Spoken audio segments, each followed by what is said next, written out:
Michael and blues and rhythm and blues, and it just becomes this beautiful thing that I just miss so much. I got the opportunity to work with Jim many times, and he was an amazing person and so innovative. Not only did he start a jazz club, but he started a jazz club that was broadcasting on the radio, and this is already beginning in the 1960s. The show was called Riverwalk Jazz. The musicians Cullum brought to his stage helped the genre grow in San Antonio, and eventually that radio show was broadcast across the country. He was bringing musicians to San Antonio, really started to foster, I think, that first big wave of jazz in San Antonio. A lot of people remember the Landing, you know? That kind of mentorship is a jazz signature. Education passed down by successful artists.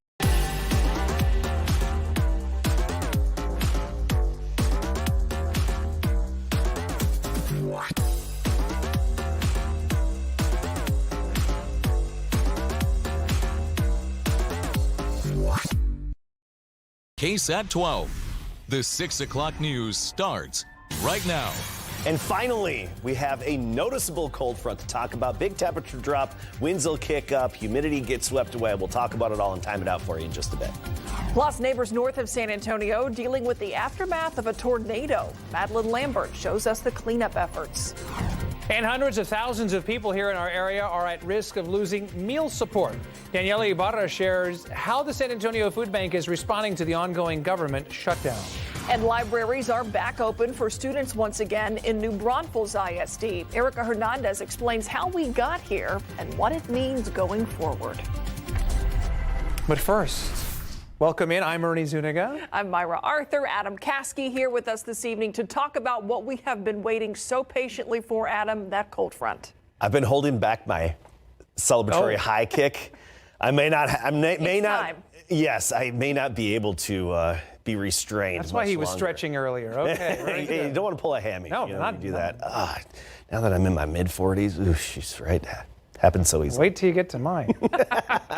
All right, so we have a strong, noticeable cold front on the way. It's going to take us from the upper 80s down into the 60s for afternoon high temperatures. This doesn't all happen tomorrow. Keep in mind, you'll feel most of it by Wednesday morning. Morning low temperatures right near 70, all the way down into the 40s.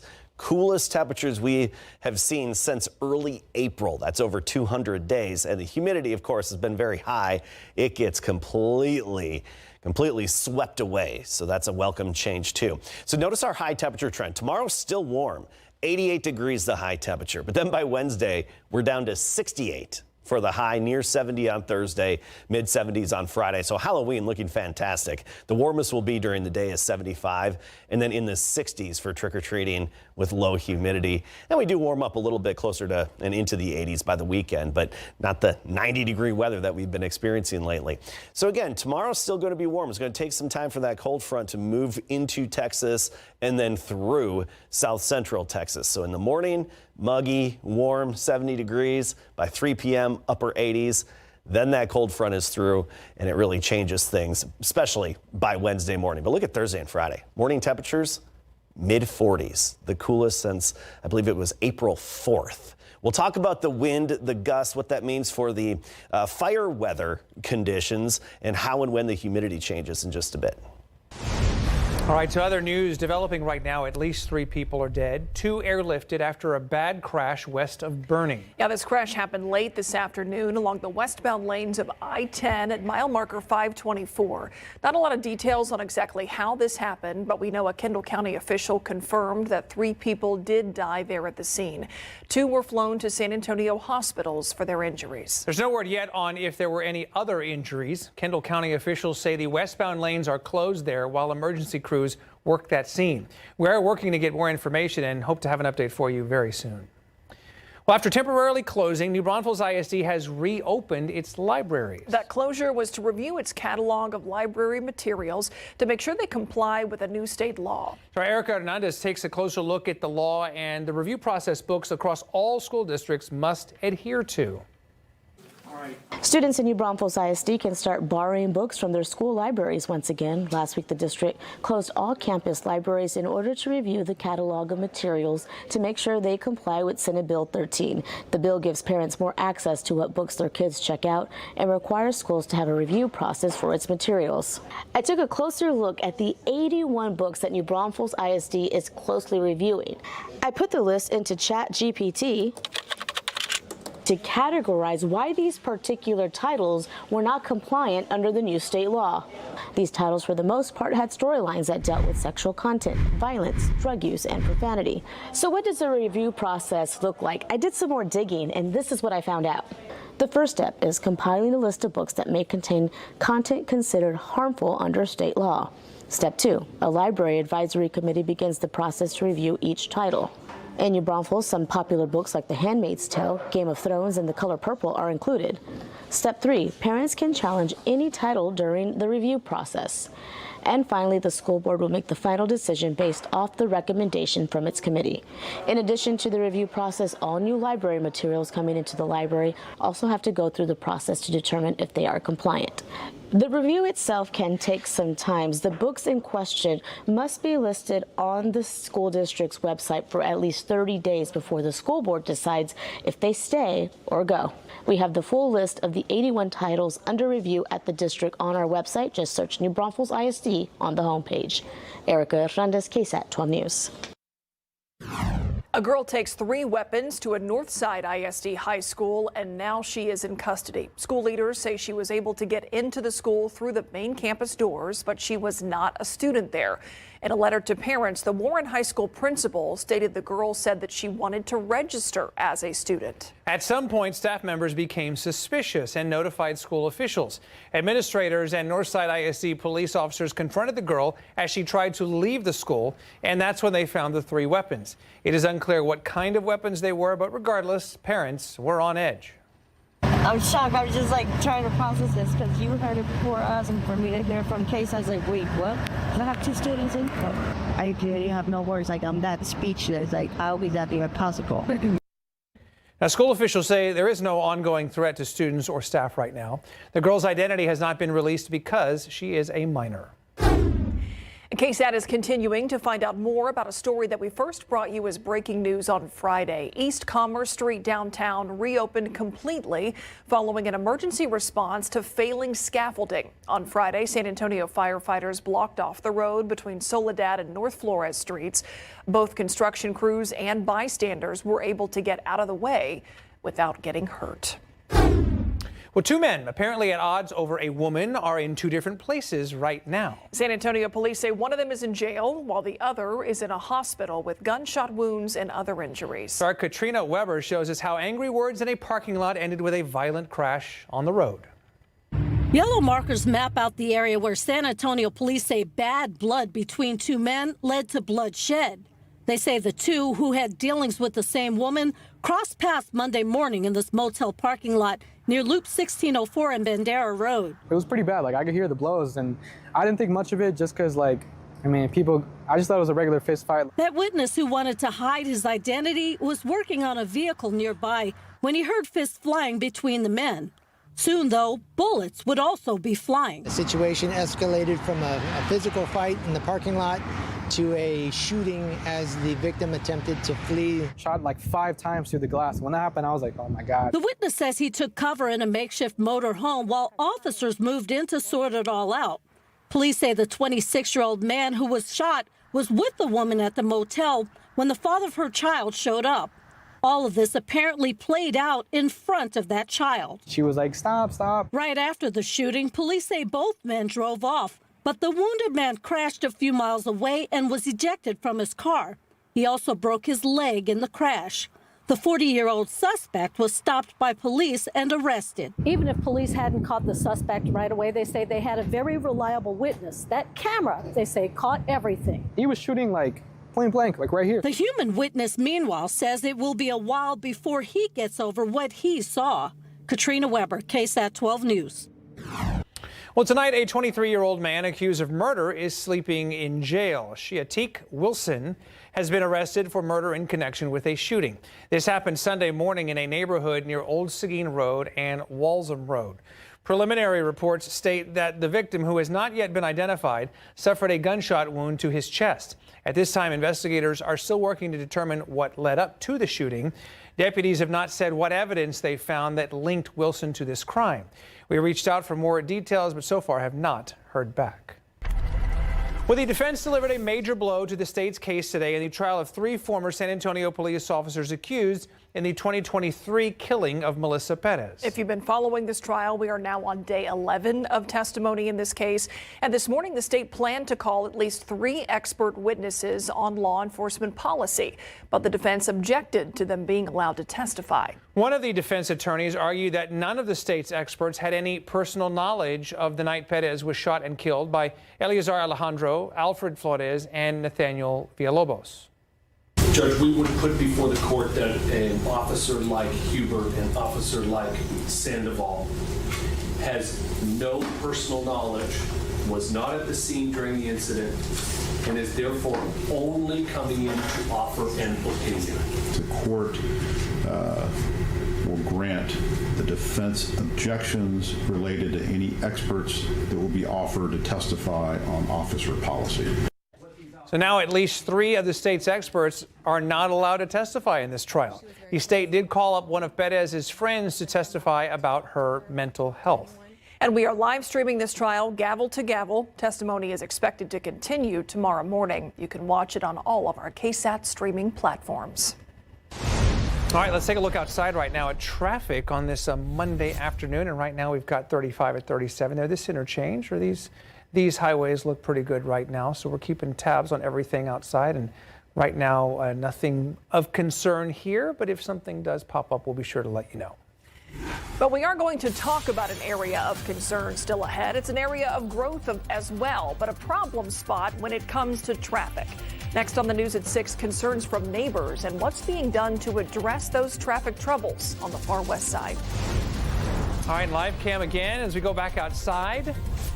Relative warm right now, but changes appear to be coming. Adam Caskey will lay it all out for us coming up.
we had so much fun over the weekend. And if you didn't get to make it out to Muertos Fest, we'll take care of you here. More details on that in a moment. But crowds came out this year despite construction and weather concerns at Hemisphere to, of course, honor and respect their late loved ones. And again, if you didn't get a chance to make it out to Muertos Fest, no worries. We're going to air a special rebroadcast of the event this coming Wednesday night, October 29th at 8 p.m. It will be filled with stories behind the altars, the musical performances, a procession, and much more. Flashing yellow lights are bringing a sigh of relief in the southeast side of San Antonio tonight. Coming up on the Night Beat, we're talking about one family's concerns over safety of Military Drive, how that's shared across the community, and how the city is now responding. Well, growth in West Bexar County is booming, but roads haven't quite kept up with that growth. Yeah, it's causing a lot of headaches along Highway 90 and even traffic jams in some neighborhoods. Yeah, so Christian Riley talked to people in one community about how this is affecting them and explains what the county is doing to fix it. If you've ever tried to head west on Marbach Road past Loop 1604, you've likely hit this dead end. The road continues here about 750 feet on the other side. You can almost stand on one side and see the other end. Which means if you want to get from here to here, you'll have to cut through this far west side community. What we're experiencing in the neighborhood is a tremendous amount of traffic. Bexar County officials recently approved a contract to connect the two sides of the road, a move which some residents said was long overdue. Opening of Marbach was supposed to happen years ago. So I spoke to Bexar County engineer Art Reinhardt to figure out why there's been a holdup. The land right now is privately owned. They just weren't ready to do anything. So Public Works made an offer they felt was beneficial to both sides. The developer is giving us the land, designing the road. We will take the plans and build the road. Not only will it keep cars off neighborhood roads in Champions Park, but county leaders hope it will also relieve traffic on Highway 90 and Petrenko Road. Thinking this gap will really unlock a lot of congestion to be able to get from far west Bexar County towards 1604 and beyond. Public Works said it hopes to begin construction by the end of next year and could open the road as soon as early 2027. Christian Riley, KSAT 12 News. All right, speaking of relief, we are getting some in the form of a cold front. We have been waiting so patiently on Adam. We have been patient.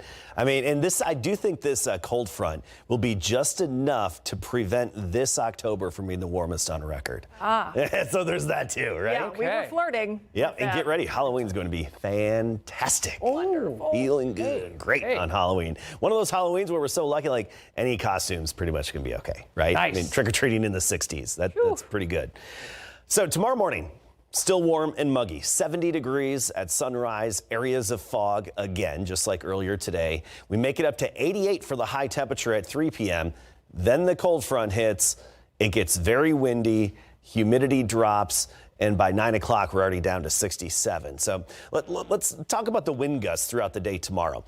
Nothing spectacular. It's just out of the south at about 10 to 15 miles per hour for the first part of the day. Then the cold front hits at 3 p.m. Winds pick up and gusts are 30 to 40 miles per hour for tomorrow late afternoon, say 4 p.m. all the way through tomorrow night. And those high gusts last through Wednesday. So we have this fire weather watch in effect. Now, this doesn't mean that the weather could cause fires. It just means that if there's a fire, it's going to spread quickly because of the high winds and the very dry air moving into place. It was humid today. Our dew points were actually in the lower 70s locally earlier this morning, and now they're in the 60s. They'll rise back into the low 70s tonight, and then watch what happens as the cold front drops in. By 3 p.m., the cold front is roughly in San Antonio, so the hill country sees the humidity drop first. But after 3 p.m., a big drop in the mugginess and very dry air moves into place. I mean, we're talking dew points down in the 30s Wednesday morning and even potentially down into the teens by Wednesday afternoon and Wednesday evening. So very, very dry air Wednesday, Thursday, Friday. The humidity will increase a little bit this weekend, but dew points mainly in the 50s. So it's not that thick tropical humidity that we've been dealing with. So let's talk about what's causing all this. We have some action on the East Coast, another upper low in the northern part of the country. This is the one that's dropping southward, and it's pulling that cooler Canadian air south. The core of the colder air will be off to the east and northeast of us, but we're still going to notice it, and we'll still have a good 20-degree drop from our high temperature tomorrow afternoon to the high temperature on Wednesday, and you're starting to see some movement of that cooler air plunging southward. Now, I do want to point out, by the end of the weekend and by this time next week, early next week, upper level high does settle back overhead. It's just not going to be as hot or as humid as we've been experiencing it lately. I mean, low to mid 80s for high temperatures at that point. The average high, by the way, is 79. Really quickly, Hurricane Melissa, this is a rowdy hurricane. I mean, it's a Cat 5 whopper, max sustained winds of 175 miles per hour, and it's just drifting northward at 3 miles per hour. It will pick up a little bit of speed, making landfall tomorrow morning on that south, even western coast of Jamaica, lose a little bit of strength, and then hit eastern Cuba as a Category 3. And then slowly weakened as it heads somewhere toward Bermuda, but it's going to stay away from the U.S. 88, our high temperature today. Average high, 79. And look, we weren't that far from the record of 91 set back in 1980. 87 right now, dew point is 62. Dew points are rising this evening. Temperatures, well, in the 70s by 8 o'clock, 73 at 10 o'clock, and midnight 71. And then we basically just hold right near 70 the rest of the night, and starting the day tomorrow at 70. Well into the 80s, even some 90s farther to the south and east of San Antonio, where it's going to take the cold front a little bit longer to arrive. So Poteet, Floresville, 91, Nixon, Smiley, 90 for the high temperature. And then look at Wednesday morning. Look what we wake up to. 40s in the hill country, 52 in San Antonio. And then we get to Wednesday, or I should say Thursday and Friday mornings, and we're down in the 40s. I mean, we're talking jacket weather, hoodie, sweatshirt, everything you've wanted to bust out but haven't been able to yet this fall. It's actually going to feel like football weather this week, this Friday, and for Halloween, trick-or-treating in the 60s. How about that? I had no idea he got this excited. Oh, it's great. Cold weather. So good. Always, any kind of weather.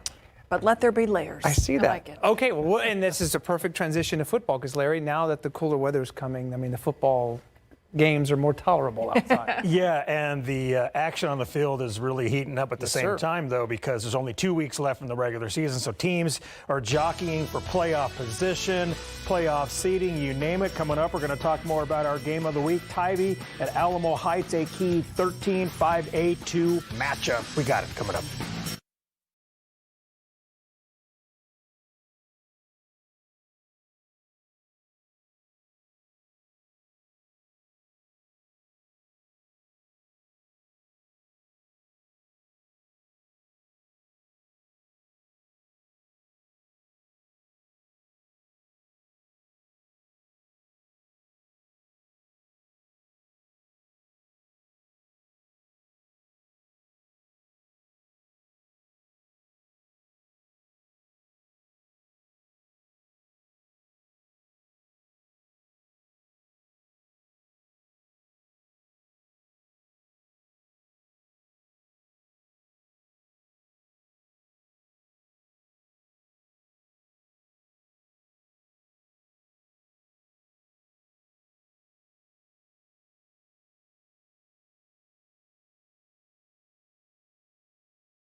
momentum's important, but they have a lot of momentum as well. They're pretty impressive. When you watch video, they've got athletes all over the field. They spread the ball around. Head coaches Curtis Neal and Ron Ritterman are preparing for a monster district clash in big board sports. Our game of the week Friday night in big game coverage will see the Kerrville-Tivy Antlers at the Alamo Heights Mules in a huge District 13 5A2 matchup. With just 2 weeks left in the regular season, this game holds a lot of weight. Alamo Heights is 8-1 this season, 4-1 in district, and in second place behind Bernie and ahead of Tivy. The Mules have won 4 in a row, and they are treating this week like it's the postseason. We want to treat this game like a playoff game. We want it to be that kind of atmosphere at practice all week to prepare against a really good football team, because that's what you're going to see in the playoffs. The playoff implications from this game are huge. It's really the difference between having a home playoff game for the first round or going out and going to play an away playoff game, and so it really is a playoff game. Both these teams are going to be really good playoff teams, and I'm excited for it. It should be rocking. I mean, we're playing for a number 2 seed, home game, playoff spot. A lot on the line. It's a big game because it has major implications on playoff seeding. If we win, we get a chance to we play our first playoff game at home, which is a big advantage and something we need. Tivy is also wanting home field advantage in the first round of the playoffs. The Antlers are 6-2 this season, 3-1 in district, and currently in third place. And they're coming off a bye week before facing the second place Antlers. We're in playoffs, and that's one of our goals, but we have a whole lot more goals on the table. District championship, home playoff game, and that's going to be determined in the next 2 weeks. And so this week, Heights, and that's our sole focus this week. Is this a big game for y'all right now? Yes, sir. I mean, this right here is determined seeding for the playoffs, and our goal is a district championship, and we're going to go get that number 1 seed. They're competitive. They're going to fight. They're going to work, and it's going to be a tough game, but we're going to come out on top. So from day one when I arrived here, we set a goal to win a district championship. Our young men have put themselves in that position. Now, Alamo Heights is in the way. We have to make sure that we play one of our best ball games of the year coming this Friday night on offense and defense and special teams. Tivy at Alamo Heights Friday night at 7 is our game of the week. All right, time now for our brand new 12s, top 12. We start with Class 6A for Week 10. There's no change at the top with Steele number 1, followed by Harlan at 2, Brendan at 3, Johnson at number 4, and Brandeis at number 5. Medina Valley is up to number 6. They are district champs as well. Clark is down to 7. Sotomayor is now number 8. Reagan is up to 9. Canyon is down to 10. Warren is 11. And Judson is new this week at number 12. In Class 5A, Smithson Valley is still number 1. Bernie is still 2. Alamo Heights is still number 3. Piper's up 3 places to number 4. New Braunfels is number 5. Southwest Legacy is 6. The Southwest Dragons are 7. John Jay is 8. Tivy is 9. Bernie Champion is number 10. Sam Houston is number 11. And Lanier comes in at number 12. And in Sub 5A, 1 through 9, they are all the same, with 9-0 Davenport number 1, followed by Lavernia, Poth, Bandera, Hondo, Somerset, Canyon Lake, Blanco, and the Kennedy Lions at number 9. Stockdale's up to 10. Ingram Moore is new this week. They're number 11, and Marion is number 12. 12's top 12. There you go. November's already next week. Fantastic. All right, Larry, thank you very much. All right, don't go away. Bottom of the hour coming up, our KSAT Q&A with Bexar County Judge Peter Sakai after a break.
right, time for another KSAT Q&A, and we're always thrilled to have Bexar County Judge Peter Sakai with us, and we appreciate you giving us a few minutes tonight, sir. Thank you, guys. Yeah, talk of the county right now. Yes. Early voting. The election is underway. Props A and B, of course, all related to a new potential Spurs arena. Prop B would put county dollars towards that.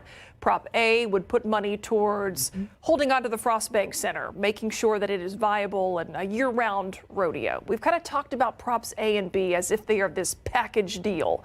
What happens if one passes and the other doesn't? Well, let me give a shout out to y'all and for being here today. But what I wanted to know, Caskey, when's the cold weather coming? Wait a minute. Sorry, I want the heads up, but no, we have an important election.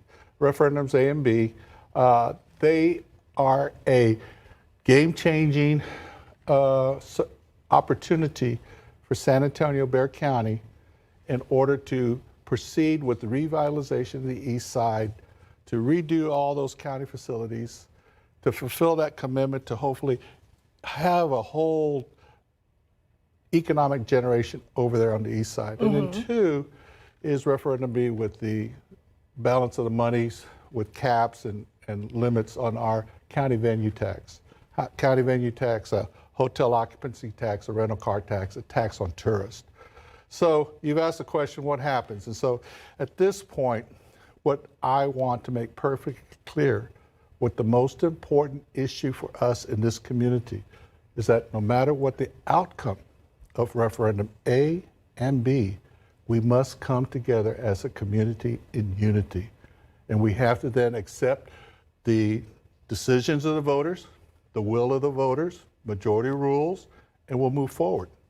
And so as we know, those referendums could pass yes, yes. It could be no, no. It could be a yes, no, and no, yes. So all those options have not been fully vetted as to what realities and what opportunities can come out of whatever the elections result. But we have to respect the voters and their decisions in this election. But I mean, you would acknowledge the Spurs, I mean, it's personal for a lot of people going back generations. And if one or both were not to pass, I mean, I think there would be a lot of emotion tied to that. Sure, and that's the reason why it is so important that as a community, with all the boisterous and loud voices that have been heard, we must come together as a community. We must accept the vote of the voters, and we must then move forward.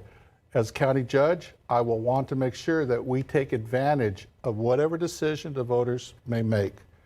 So let me ask you this, because, and then I want to move on to other topics, because there is more happening in the county other than Props A and B. Let's say Prop B passes for Spurs funding for a new arena, county dollars, but Prop A doesn't.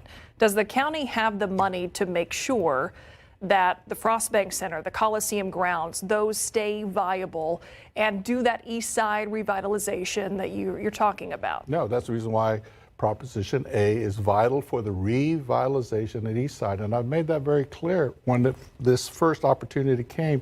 Let's commit to the promise to the east side and revitalize that east side. So yes, now if Proposition A does not move forward, we'll have to assess our options of how we can fulfill that promise to the revitalization of the east side. All right, we'll find out after November 4th. Okay, very good. We'll move on. We had another severe weather event in our area over the weekend. Flooding is still in the minds of a lot of people who are able to watch this broadcast. What can you say in terms of flood warning systems, mitigation, those kinds of efforts at the county level here? Well, we have an opportunity to deal with the tragedies, obviously from the Hill Country back on July 4th, but more importantly, to the tragedies on Vital Creek. 13 lives lost on June 12th.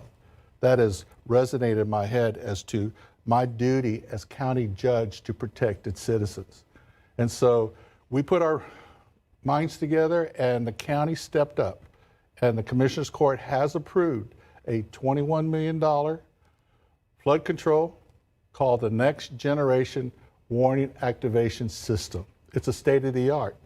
It is to upgrade all the warning systems along all the creeks here in the entire Bexar County, including in the city of San Antonio, so that it has an early warning. It'll be tied to a predictive analysis, so when Caskey tells us that certain rains are going to hit certain areas, we will know ahead of time where we have to alert the first responders. What roads do we need to close? Right. And so that is truly a game-changing project that the county has committed to. We're hoping to partner up with our federal, state, and the city of San Antonio to join us in order to create all the enhancements and opportunities that